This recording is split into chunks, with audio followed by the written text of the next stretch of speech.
Welcome, everybody, to the Bleeding Big Blue podcast. Listen to this podcast on Apple, Spotify, Google Play, Podbean, and also right here on YouTube. Subscribe to our YouTube channel and like and comment on our current videos. Follow our Twitter and Instagram at Bleeding Big Blue Podcast. Today we had on Bobby Skinner from Talkin Giants. He co-hosts that with Justin Pennick every Tuesday and every Friday. Be sure to check them out on Apple Podcasts and some of their videos on YouTube. They analyze a lot of film with Anthony Tomato. Current schedule for this week, we had Bobby Skinner on today. On Friday, my friend Sean and my brother Luca will be predicting the NFL schedule for the different teams, as I will be too. That's going to be done on playoffpredictors.com. Next Wednesday is going to be the film breakdown with Rohan Sangani. And then next Friday, we're going to have Dan Duggan of The Athletic comes on to talk to Giants. He is a Giants beat writer, one of the many. Before we get to the interview, I'd like to thank everybody who keeps supporting us. You know, we're growing on Spotify, we're growing on Apple, we're growing on all the platforms. Thanks to you guys, and I thank the team around me that is supporting me and giving me the stats and giving me the intros and all the creative stuff. We can only grow further. Now, what you've been waiting for, here is the Bobby Skinner interview from earlier. And now we are joined by Talkin Giants co-host Bobby Skinner. Bobby, how's Florida going? It's hot, man, but it's good. I'd rather have that than freezing cold. And I spent a couple years in Minnesota, and there was one May where it was snowing. So I'm glad to be down here, having a little fun, and looking forward to talking about the Giants a little bit. Well, I'd rather live in hot weather than cold weather, like up in Minnesota. Personally, yeah. I would say that. Yeah, I thought I liked the cold until I spent a couple years in Minnesota, and I realized I didn't like the cold after that. But I like Florida, man. People want me to move up to New York. I don't know if it'll ever happen, but I like it down here. All right, first question here. What do you think of Joe Judge so far, and does he remind you of Tom Coughlin? I was actually just thinking that about how he kind of reminds you of a young Tom Coughlin, where he seems like he's got that disciplinarian, don't make an ass out of yourself kind of vibe. Now, we don't know much about him. He was the one coaching candidate where there's nothing you can grab at and look at his record on this. You can look at special team stats and stuff like that, but I don't want to overanalyze it. But as far as everything he said all the right things. He's just started naming players again for the first time, which was, we got so used to him not saying players' names that when he finally did, it was a little weird. But he was waiting until he could actually talk to them in these virtual OTAs. So I think he's been doing all the right things. There's nothing to complain about. Although, if the season starts 1-4, I'm sure the tune will change on that real quick. Okay, so I haven't brought this topic up to a lot of people, but I'm going to re-bring it back. OBJ was traded last year in March. We got O'Shane Ximines, Jabril Peppers, and Dexter Lawrence. How did you view the trade at the time, and how do you view it right now? Odell was obviously an awesome player, and I would defend Odell on okay, this is that, and then when the Josina Anderson interview happened before that Panthers game, that's when I was like, dude, I don't know if I can defend this. And then the following Thursday, he's walking off the sideline early against the Eagles. So at that point, I remember, I said, you know what, just trade him. I'm over it at this point. Now I was surprised by Odell's a good player, so you never just you're never celebrating losing a good player.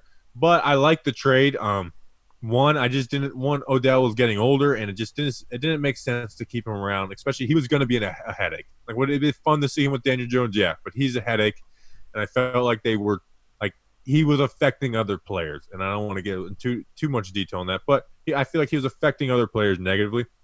And I like the return. Dexter Lawrence is an awesome player. Jabril Peppers was probably the best playmaker for the Giants in 2019 before he got injured. And then O'Shane Ximines, I'm not super high on Ximines, but there is some potential there, and he had some pretty good numbers for the limited reps he got. So I don't think it's even I love O'Shane Ximines, Dexter Lawrence, Jabril Peppers, but I just thought moving on from Odell was the right decision to make. Follow-up question. Do you think that the Browns and OBJ returning to MetLife this season, do you think that's going to be a primetime game? I don't know if it's going to be primetime, but yeah, I do. I don't think there's any way the NFL lets that not be primetime now that I say it out loud. They have to, and I would love to get up there for that game because I honestly, I couldn't stand Odell for a while, and I still, he's definitely not my favorite guy, but I dislike Baker Mayfield way more than Odell. So that that is like there's a whole element to like the Giants fans versus Baker Mayfield after what he said about Daniel Jones last year, and a lot of people relished in his misery last season. So yeah, I feel like you have to do that. I mean, they did it for the Jets last year, so why wouldn't they do it this year? I don't know if it'll be Monday night, maybe not Sunday night, but there's no way they're not like putting that on TV because that's going to get a lot of eyes. One thing I would say about the Browns for last year, obviously you saw a lot of talent going in there, OBJ going back, Baker Mayfield in his second year. They didn't really have a leadership standpoint. It was everybody just big mouthing, and that obviously resulted in the firing of Freddie Kitchens, and everybody's mad now. And there were Odell rumors of him going to the Vikings, but obviously those rumors are off now that I think they got another wide receiver. Yeah, and that's when people there's more to football than just numbers and stuff, and that's what I kind of get into it with the analytics people sometimes. I like analytics, but people who are just overly analytical, it's like there's 53 men plus a whole coaching staff that have to gel together to win. It's not as simple as my players are better than your players, and we saw that with the Browns because they had a ton of weapons. Their offensive line wasn't great or wasn't good, but like they weren't the worst O-line in the league either. So yeah, they couldn't put it all together. The coaching staff was kind of disarray. Baker, like him running his mouth, Odell, and Jarvis Landry telling other teams to come get him after games and stuff like that. It was a mess. And then and that bleeds over to guys like Myles Garrett feeling like, you know what, I'm just gonna bash a dude over the head with the helmet. It's about getting 53 men working towards the same goal. Obviously, not everyone in the locker room is gonna be a saint, but when you have a lot of loudmouth people, and Baker Mayfield is the ringleader at that, it's hard to control. If you got one or two guys, you can control it. But when it's a whole team like that, I mean, even guys who were no names were mouthing off. It was kind of wild to see. I'll be honest. I really enjoyed seeing them struggle last year. Now, talking about the leadership and the chemistry standpoint, I had Rich Soybert on yesterday, and he was talking about how he had the whole line was in sync, the chemistry. They still have a group chat today. Do you think that's something the Giants have been missing the last couple of years? That chemistry between that offensive line and the whole roster? Well, one thing I think the talent has been missing on the offensive line as a whole, although I thought they were a little better than people gave them credit for last year. Just Nate Solder was the weakest link, and he was the weakest link by far. But yeah, I actually talked with Rich Soybert a couple years ago, and he's one of my favorite guys. And that five group, they played like 36 games in a row together, or maybe even more than that. And that was a record for five guys playing together. And you see that those guys truly are a family, and that is a position group where chemistry does matter because you got to trust the guy next to you just as much as you trust yourself on the offensive line. And like Rich told you, those guys love each other, and they still do. They still, like you said, they get to get together. They talk all the time. They were a family in one unit, and hopefully that's what the Giants are building now. With you got Andrew Thomas, you got a young Matt Parrott who will he will be in that starting lineup. He'll get his shot eventually. Shane Lemieux, you got a young Will Hernandez. Zeitler's a little older, but he's only 30, and he's got 2 years left on a big contract. And we don't know what's going to happen at the other positions, but there's that possibility to have that long-term group. Now, do I expect them to start 40 games in a row like those five did? No, because of injuries. But nonetheless, it would be nice to have, a five guys that these guys are going to be here for the next 5-6 years. Jumping to a little bit of defense now. We expected the jump from Lorenzo Carter from 2018 to 2019, and a lot of people were disappointed. Do you think with how much success that Patrick Graham has had with the linebackers that it could have an effect on him, and do you think this is Carter's last chance to prove himself? I won't say it's his last chance to prove himself just because, he's on a cheap deal and he does have talent. But he could be out of the starting lineup soon. You know what I'm saying? Because you have O'Shane Ximines who waiting in the wings to get his shot. You brought in Kyler Fackrell who he's not a world beater by any means, but they brought him in to play and to kind of regain that 10-sack year he had with the Packers. But I don't know. I think they're going to run a lot of 5-6 DB looks, so maybe he's taken off the field there. I've never been huge on Lorenzo Carter, but yeah, I guess so. Yeah, it would probably be his last year. Now, when you take a look at the last 3 years of defense, obviously we haven't seen Graham's defense on the field with the Giants yet, but we did see Betcher's. Now, comparison between the two, do you think Graham's defense looks better on paper because you have more playmakers and you don't have the wrong players from Arizona with Betcher? Yeah, with Betcher, it was frustrating because he came over as this guy who coaches aggressively and blitzes like crazy, and he didn't do that. And I got into it with a lot of people. They said, "Oh, well, he doesn't have the secondary to blitz," and I said the opposite. He didn't have the secondary to not blitz because how many times did we just rush four man, especially on third and long, and these QBs would have all day to sit. We saw it with Dak, I mean, pretty much any QB who was competent was able to sit on third down and just let guys find holes in zones and make plays because we didn't have the pass rush either. So yeah, I'm not going to sit here and say Patrick Graham is going to put it all together because the Miami Dolphins defense was really bad last year. You know what? And as much as like their team as a whole got better, I think they gave up more points like in the second half of the season. But I wasn't buying into like they're going to be multiple look until they drafted Xavier McKinney. That makes me believe that there will be some different things done. I don't know exactly. That's something we actually want to look into is go through all his Miami games. But nonetheless, like I don't think it could be as bad as Betcher. I feel like Betcher in Arizona copied and pasted Todd Bowles with the same players. And then when he had a different roster of different players, he really didn't know what to do. And he was playing pretty basic defenses for the most part. Now the Giants didn't take Simmons at 4. They took Andrew Thomas out of Georgia at 4. Now the Giants didn't draft a linebacker until the 6th round with Cam Brown out of Penn State. Should Giants, be a little worried, or like should they be a little concerned that they didn't take that until the 6th round? Because we know covering running backs and tight ends are a huge, huge issue for the Giants. Yeah, you bring in Blake Martinez, who I think he gets a lot of flack, and we went and broke down his game. And he's a good football player. He's pretty good in coverage. He's not like this liability that people make him out to be. But he's not an amazing linebacker either. Connolly, I'm a big believer in Connolly, but at the same time, he's coming off an ACL injury, and he does play like he is an aggressive playing style, which I love. I always lean on the side of I'd rather you be a little too aggressive than too passive, especially at that position. But so he has some opportunities there. I'm not a big fan of Mayo. I actually like Tay Crowder right away more than I do Cam Brown or T.J. Brunson out of South Carolina. But yeah, I don't know. They're playing behind 3 good defensive linemen and Dexter Lawrence, Leonard Williams, and Dalvin Tomlinson, so that makes their job a little easier.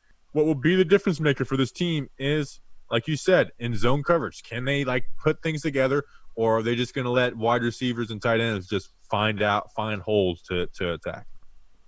Now, do you think the Giants are set? They obviously drafted Carter Coughlin out of Minnesota in the 7th round, but they also, as you mentioned, they got Fackrell, they got Zimenez, and they got Carter, all those guys. And they also have a guy that's not really looked at, Oluwole Bedeku from Illinois. Do you think they're set with that core, or do you think they need to add a number 1 like Golden, even though the tender was already put on him?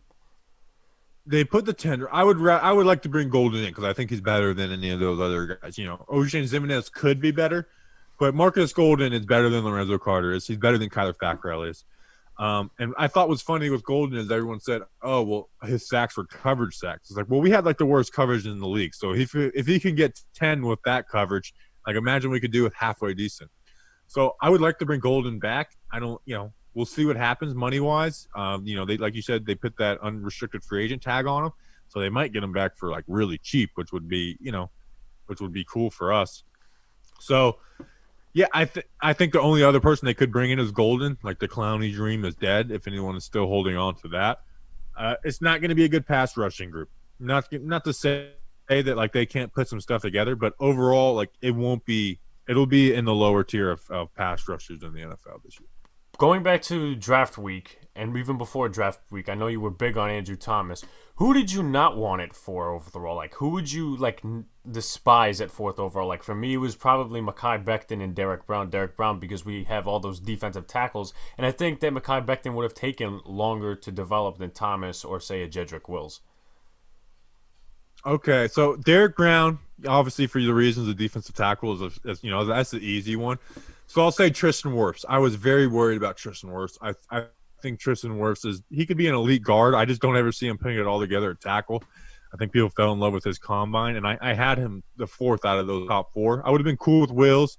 Becton, I wouldn't have been like excited for, but I would have got it. Like, you know what, this guy does have potential, and I thought Becton to the Jets was a great move for them.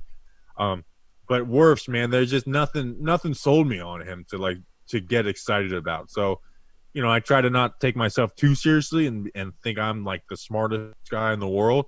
But at the end of the day, I thought Wirfs was the fourth out of those offensive tackles, and I would have been happy with Wills or excited like with Thomas like I was, and then back then I wouldn't have been like jumping through the roof, but I would have gotten behind it. Wirfs, man, I would have struggled with that one. So I'll go with Wirfs.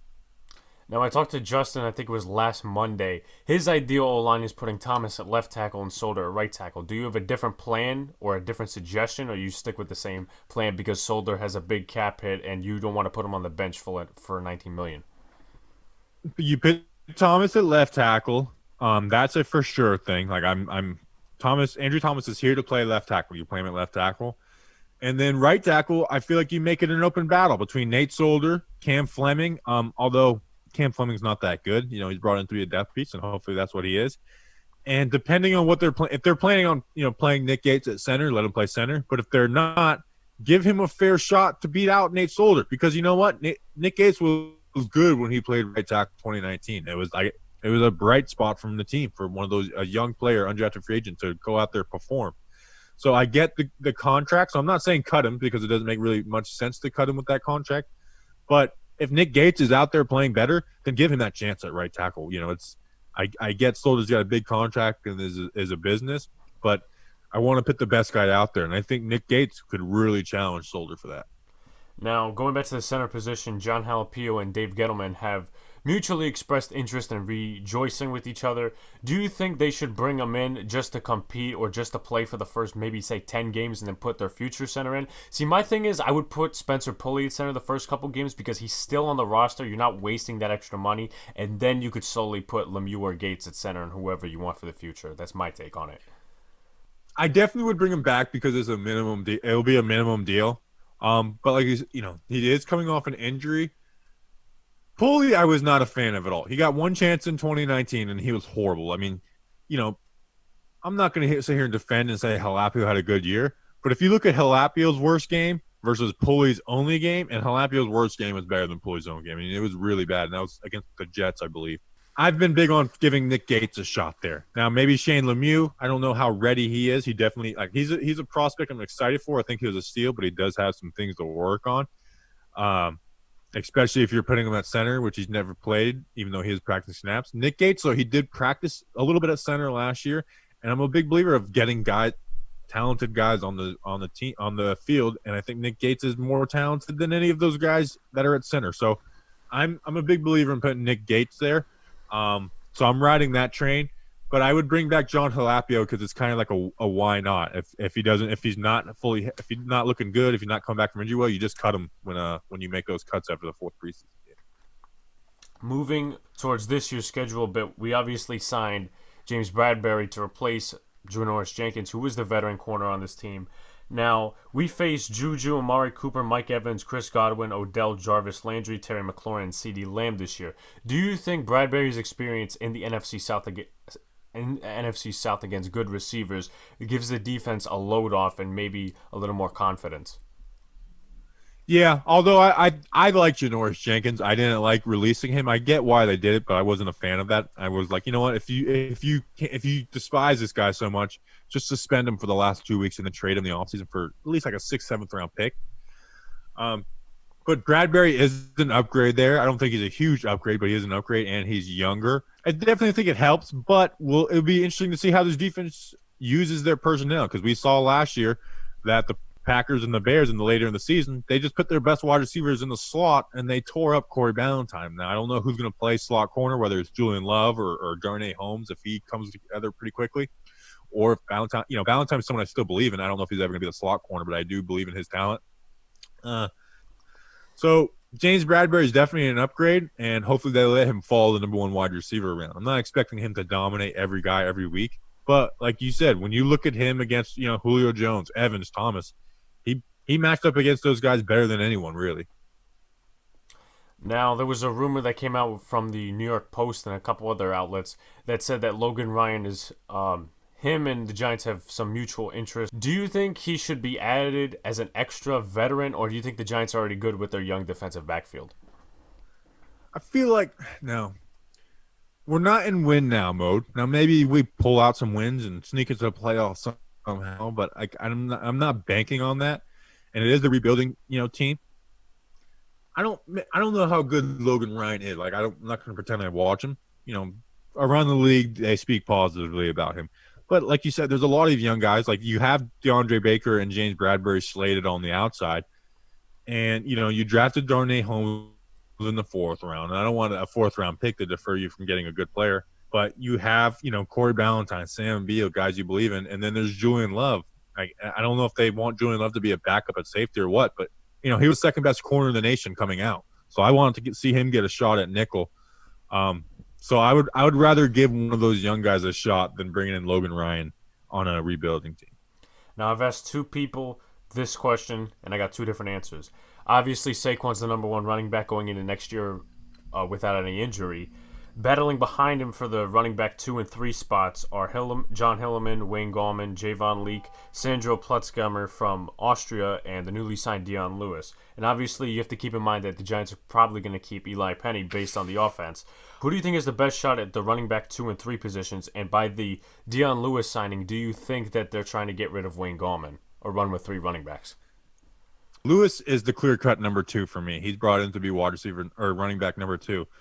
Gallman, man, I'm so off Gallman. Like I just don't have any faith in him. He doesn't do anything special to me. Like he's not really a special teams contributor. When he does get a decent amount, like I went and looked it up. Whenever he gets like 4 or 5 plus carries, his average is never really good. He hasn't averaged over more than 4 yards per carry the past 2 seasons. I'm a big fan of Javon Leake out of Maryland, the undrafted free agent. Am I expecting Javon Leake to be a starter and be a beast? I don't know, but I'd rather have someone like him who has that big playability, give him a shot as the third running back. And, he's probably not going to get a ton of reps. Give him the shot as the third running back. Or, you keep Gallman and then keep, hide Leak on the practice squad. And if they ever need to play, you bring him up. Just as long as we never aren't in a situation where we're starting John Hilleman again. Like that was brutal last year. That was malpractice to have him starting an NFL football game for us. And I'm a pretty positive person. Yeah, it was unbelievable. I'm a pretty positive person. When we go through all these draft picks and we go through all the undrafted free agents too, we try to find the positives about these guys. Last year, out of all the undrafted free agents and all the draft picks, John Hillman was one of 2 guys I just had nothing positive to say about. And the fact that he started a game for the Giants was like kind of ridiculous. And part of that was because they only carried 2 running backs for the first 2 weeks. They cut Rod Smith, they cut Paul Perkins. And then who was the other guy that was in there battling with them? I can't remember, but nonetheless, like give Gallman or Leak that shot. Please don't have Hilleman in there. And Sandro Plutzgummer, I think that's more of a product of this new program they're doing, trying to involve like the Euro leagues. One player I did like, unfortunately, he was cut. I think it was last year before training camp or somewhere around there. I really liked Robert Martin more than I did John Hilleman. Me too, man. They played at the same college, and Rob Martin was so much more productive. And Rob Martin had a good preseason the year before. I'm glad you said that because I was like on an island. I was like, this guy. I thought he could have beat out Wayne Gallman. I really did. I mean, he had explosive stuff in college. He's fast. He was very jukey. He was a good receiver. I don't know whatever happened to him. Maybe I was just way higher on him than anybody else. But I thought he was like going to be a decent player. I thought he was going to be the backup. I really did. And then they cut him to bring in space for Rod Smith. And like I said, you look at Rob Martin and John Hillman at the same college, and Rob Martin was way better. And like you said, it just didn't make any sense that he was cut to keep John Hillman.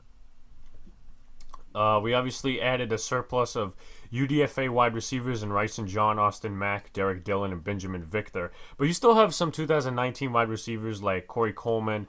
Unfortunately, he tore his ACL last year, and Damari Scott. Who do you think, from a distant glance, has a chance at making the opening 2020 roster? I know Austin Mack could, Benjamin Victor, and Derek Dillon I'm pretty high on them just to start so far. Yeah, and I said the other day that I want there to be 10 reps in a row where you have Daniel Jones in the starting offensive line out there, and you have those 3 guys out there playing because one of them should make the roster, and you want to see which one is Daniel Jones looking at, which one does he trust the most. I think Austin Mack would be the favorite because he kind of has like all the skills to play wide receiver. He's got good ball skills. He makes contested catches. He's a good route runner, and he's got a good feel for zone. The only problem is he has no speed, so he has to make those contested catches a lot. Victor, a lot of people are high on, but I just like when you have that size and speed, like you should put it together in college. And he never did. Dylan is the dark horse, but I could see it happen because he was buried on that roster at LSU. When he got playing time, he made some big plays. And you know what? Like you can't teach speed. Speed kills, and he has that 4.28 pro day. Now maybe that's not exactly accurate, but even if it's low 4.3s, that's still really fast. So he's a guy I would like to get a shot. So I would say Austin Mack is the favorite. Derek Dillon is the one I'm probably rooting for, though. One of the players actually was cut this week, one of my favorites, Reggie White Jr. I really wanted him to try to make this roster again because even though he's like, an undersized, out of the shadow player, he was cut for Cooper Rush coming onto this roster. I really wanted him to try to make the team. I feel like he had some potential, in my opinion. I didn't spend a bunch of time Reggie White last year. He made some plays in the preseason. He never really wowed me. I'll be honest, he never like really wowed me. So when he was cut, I wasn't shaken because of these three undrafted free agent wide receivers that there's some excitement about. So I don't think even if you don't bring those guys in, like I don't think Reggie White ever really had a shot with the Giants. But he was a local boy. Like his family came to the game, out of Monmouth. Like he was a fun player to be around or to watch, or like see people interact with. I was never huge on him. Now I'm also like not huge on Cooper Rush either. So maybe I would have that rather extra wide receiver than the fifth QB. But I was never really huge on Reggie White. Final question: schedules are coming out tomorrow. Which opponent excites you the most? That if you would want to go to New Jersey and see them play an opponent, which opponent would that be? Mine would probably be the Steelers, the Browns. It's easy for me, the Browns. It's got to be. I can't stand Baker Mayfield. I like to talk trash to Baker Mayfield. One of my favorite things last year was people from higher ground talking trash to Baker Mayfield and getting in his head. Cincinnati did it. People like at hotels did it. So I would love to be there. And because of the Odell stuff, I mean the atmosphere for that game would be unbelievable. I don't know if I'll make it, and maybe we don't even have fans this year. And I think I want to go to the first home December game every year, make a tradition out of that. I went to the Dolphins game last year, and I like going to games later in the season when it's like when it either really matters or it doesn't matter at all. That way there's either some hope or frustration or no frustration at all. But the Browns has just got to be the easy one. It'd be a harder question other years. This year it's a slam dunk Browns. Now, before Baker Mayfield was talking trash, I just played this memory in my head. I remember in his first preseason game, obviously that was against the Giants. I remember when Robert Thomas literally grabbed him and threw him to the ground. I think there was the second team offenses and defenses. They were close to field goal territory, and Robert Thomas just threw him down on the ground for a sack. Yeah, and I remember his first touchdown pass to David Njoku. He threw the ball into the stands, and I actually interviewed the guy on a show I used to do. And immediately, I think the guy's name was like Mike Delafuente or something. He threw the ball back at him immediately, which was kind of funny that, Baker Mayfield's first preseason touchdown got thrown back immediately. Well, Bobby, I thank you for coming on and enjoy the rest of quarantine and, enjoy the hot weather down in Florida. Yeah, man. Thanks for having me on. Let me know anytime. Always like talking to people who like talking about the Giants. So, yeah, man, thanks for having me on.